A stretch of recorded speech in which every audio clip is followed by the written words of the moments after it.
אוקיי, שאלה הבאה.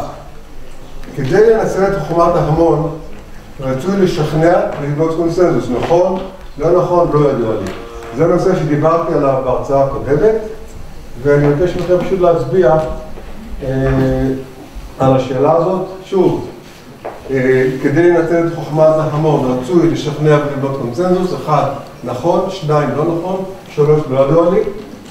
אני רוצה להבטיח לכם שהכל אנונימי, אנחנו לא יודעים מי מצביע מה, כך שהאנונימיות נשמרת.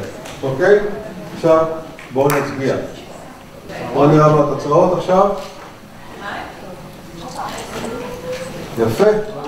אני שמח לראות ש-21 שמעו את ההרצאה שלי בשבוע שעבר והפנימו את זה, כי 12 לא כל כך הפנימו, כי אמרתי לכם בפירוש...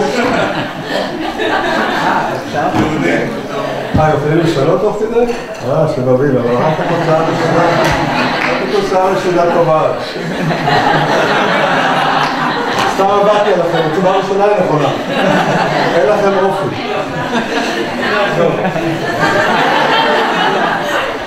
אוקיי, אז התשובה הנכונה היא שזה לא נכון. הסברתי לכם שאחד התנאים לחוכמת ההמון זה לא ליצור קונסנזוס ולא לשכנע, והראיתי לכם את הדוגמה של הדלפי שלקחו 150 מומחים ובנו קונסנזוס, ושזה בסוף היה בדיחה, החיזוי שלהם.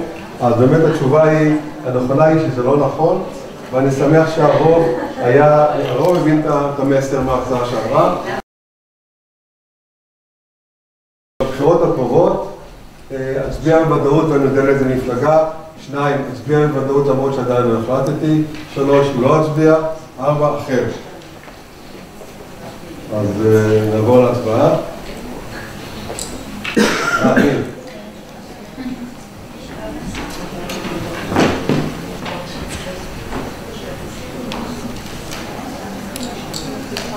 אוקיי.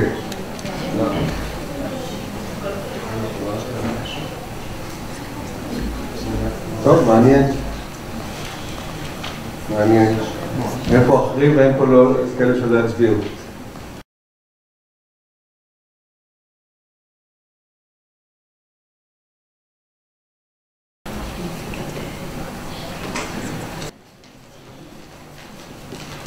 טוב, תצלם גם את זה. טוב, קודם כל מגיע לפתח מלחמת